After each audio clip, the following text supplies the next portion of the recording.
Welcome to today's episode. Here's a quick trailer for you. Be sure to stick around and catch the full episode. Are you struggling to figure out how to fill your events, how to get more butts in seats? It can be very targeted through Meta platforms, through Google platforms. You can very specifically target people in a specific niche for specific pain points, specific targets, specific demographics, specific even occupations and monetary income. Make sure you go into it with a clear budget, what you're willing to spend, and knowing that in the beginning, you're paying for data. Even though you may not be getting necessarily the results that you're looking for right away, you're paying to learn, which is really important to go through. And remember, it's not a set it and forget it type of strategy. It requires active management so that you don't blow your budget, because something can be working one day and then not working the next day. All right. Reputation, right? That is a form of currency. It's the Pareto's principle. There's typically about 20% of efforts that get 80% of the results. If you have 10 partners that you partner with, there's probably going to be one or two that are going to give you 80% of the results or the outcomes, which means you're going to have to deal with the headaches of trying to manage the 10 to figure out who's actually going to do it. You lose money. So how do you become an event that's profitable and impactful? Normally, where the majority of impact and profit is made is on the back end of a live event, when there is a high ticket offering, which I define as $10,000 or higher version. And the only way to do that is to create a sales system where you can predictably move people through your events, get them there, move them through your events. Have you ever wondered what event leaders are doing right now to pack their rooms and convert attendees into high ticket clients? Welcome to the High Profit Event Show, the podcast for experts who want to maximize profits and impact through live events. I'm Rudy Rodriguez, and each week I interview industry leaders to share what's working right now when it comes to filling your events, engaging your audience, and getting clients to enroll into your high ticket programs. So stick around and be sure to hit that subscribe button. Are you struggling to figure out how to fill your events, how to get more butts in seats? Well, in this video, I'm going to share with you the three main ways that several of our event leader clients have used to fill their live events. My name is Rudy. I'm the host of the High Profit Event Show, as you know, listening here, and I interview event leaders on how to create impactful and profitable live events. So let's jump into it here. So there are three main areas that most of our clients that we work with, they tend to use to fill their live events. Number one is organic advertising. Number two is paid advertising. And number three is joint ventures. So I'm going to go through these here one at a time. I'm going to talk about the pros and the cons. And then I'm also going to present some potential solutions here for you along the way as well. So first and foremost, let's talk about paid advertising. I think this is one of the questions I hear most often from guests is, should I do paid advertising? If so, how much? How do I know it's working? When am I ready for paid advertising? So here's the pros of paid advertising. One, it can be very targeted through Meta platforms, through Google platforms. You can very specifically target people in a specific niche for specific pain points, specific targets, specific demographics, specific even occupations and monetary income. So you can be very targeted. You can drive a lot of leads very quickly, and it can be fairly scalable in that the more you spend, the more you get type of idea. Here's a few cons. It can be expensive. It depends on what your skill set is with paid advertising. It does require a significant amount of testing and optimization. And depending on your experience level, whether you're doing it or someone else is doing it, know that there is a learning curve when it comes to paid advertising. Even if you know what you're doing, and you probably already know listening to this, it takes some time to find winning ads, and it takes a considerable budget. So I would say if you're going to go into it, make sure you go into it with a clear budget, what you're willing to spend, and knowing that in the beginning, you're paying for data. Even though you may not be getting necessarily the results that you're looking for right away, you're paying to learn, which is really important to go through. So platforms like Google, as I mentioned, Facebook, great platforms to practice paid advertising. Now, it is important to make sure you track the cost per registration or per lead and make sure it meets your revenue model. This is going to be very important. I'm going to talk more about here in the video of knowing your numbers and the benefits of doing that. And remember, it's not a set it and forget it type of strategy. It requires active management so that you don't blow your budget, because something can be working one day and then not working the next day. All right, let's talk about the next one, organic outreach. So here's a few pros.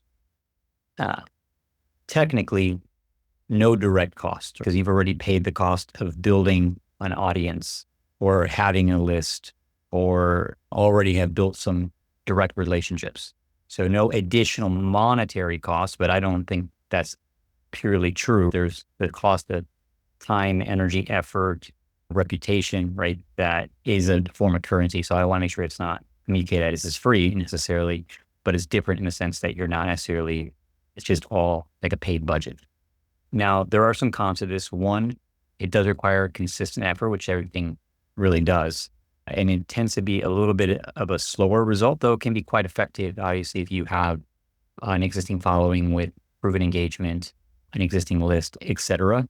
It just maybe not quite as fast as paid advertising as far as reaching a very specific demographic very quickly.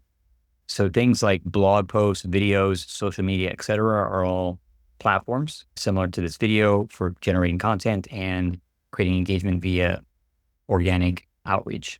Along the similar vein, and I want to put under this category are things like meetup events in your niche or networking events. Not quite scalable, but nonetheless can be very valuable, especially when it comes to if you can go to events that have your target audience there and actually get to know people and have a better understanding for what their needs are so that you can translate that into content or paid advertising, et cetera.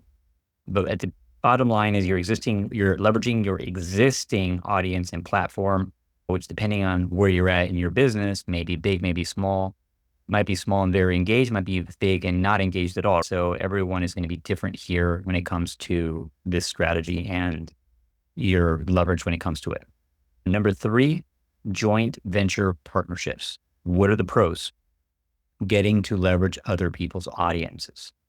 If you have trust with another joint venture partner and you have similar values, similar demographics, similar or complementary offerings, this can be a very powerful strategy and can be very cost effective as well, because typically you are sharing in the revenues generated from any potential ticket sales and maybe some revenue splits on the back end with the particular joint venture partner that sometimes works.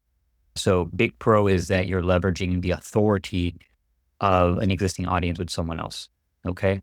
Con is, as I mentioned prior, you are sharing revenue and oftentimes you are relying on other partners' efforts. So this is a big thing to think about here. My experience has been with joint venture partnerships and having them used to promote events. It's the Pareto's principle. There's typically about 20% of efforts that get 80% of the results. If you have 10 partners that you partner with, it's probably going to be 1 or 2 that are going to give you 80% of the results or the outcomes, which means you're going to have to deal with the headaches of trying to manage the 10 to figure out who's actually going to do it and just getting them organized in the first place, which takes quite a bit of effort. But nonetheless, they've done well, can be very cost effective, very powerful. I have several clients and friends who really built their primary business on joint venture partnerships. So it can be done very well when done properly. Okay. Remember, be sure to vet your partners carefully and make sure that you make fair arrangements when it comes to that. All right. So let's come back to some of the problems at hand when it comes to filling the event. So the thing to note here is, back to my notes, that it can be costly, right? Whether it's time, whether it's money, whether it's political capital, social capital, it can be costly when done and if not done properly. It can also be costly to run an event and not have enough people at the event. So it's this fine line that you're driving of paying to fill the event profitably, ideally, and also not hosting an event with not enough people there where it costs you money, you lose money. So how do you become an event that's profitable and impactful? So I mentioned prior, it's important to know your numbers and going into the event, knowing what your cost has been to acquire a customer and also knowing what the value per customer is when they attend your event. Now, it's the first time you do an event, you're just not going to know the very first time you do an event. But ideally, if you've done an event before, your numbers based on the previous event of, hey, based on how many people attended my event, what was the revenue generated? Divide that by the number of people who attended who were eligible to become new clients. That gives you what's called a per head average or gross revenue per attendee. And that gives you a sense for how much you can pay to acquire a customer. Obviously, the goal is to have everybody that attends your event be worth more business than what you spent to acquire them. Now, if you're focused primarily only on ticket sales to recover your cost of acquisition, this can be a fairly challenging task to take on. Some people can be profitable or break even on ticket sales, but normally where the majority of impact and profit is made is on the back end of a live event. When there is a high ticket offering, which I define as $10,000 or higher. Some people, it's 2,000 or higher, 1,000 or higher. But when there's another offering that invites people to participate at a higher level with you, continue their education, deepening the work, their impact, and ultimately increasing more revenue for your business, which will increase your per head average. Now, if you're someone who's listening to this and you already are doing live events, you have a high ticket offer, or maybe you have an offer, but you're looking to make it more high ticket, but you're just trying to figure out how to crack the code on how to make sure that your event is profitable as well as impactful. One of the solutions that I highly recommend is using a virtual sales team to support you on the back end of your virtual event.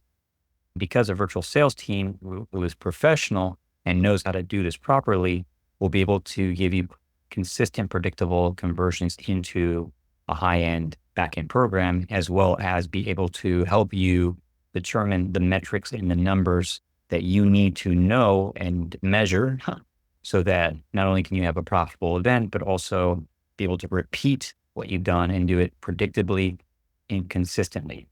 One of my dear friends and clients I recently spoke with shared with me, hey, my problem with my event is I've been converting, but it hasn't been consistent. I need a 20% consistent conversion. And the only way to do that is to create a sales system where you can predictably move people through your events, get them there, move them through your event. So for example, that your event converts at 20% and you know that your average client who joins your event pays, say, $7,000.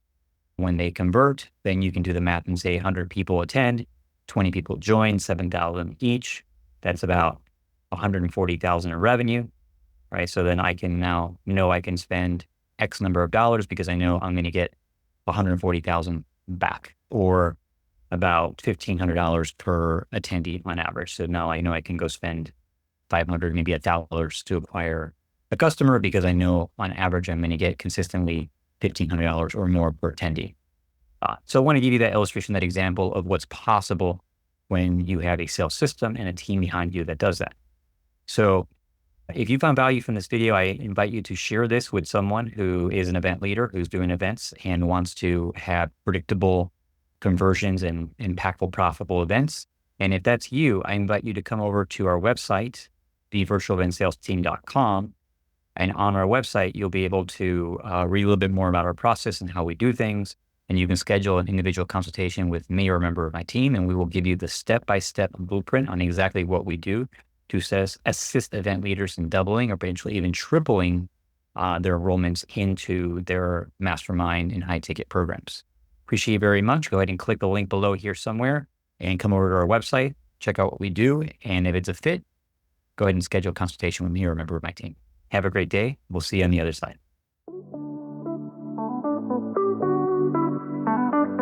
Thank you for listening to the High Profit Event Show. If you are a seminar leader or thought leader or event service provider who has led or supported profitable, successful events to over 100 people, and you've been effective at enrollment into your high-end coaching, education, mastermind type programs, we're looking for guests. Love to have you on the show. You can go to our website, virtualentsalesteam.com, click on the podcast tab and submit an application to be on our show. Also, if you found the show to be valuable, share it with someone who you think might benefit from it. Take a moment, please leave a review, and also subscribe if you haven't already.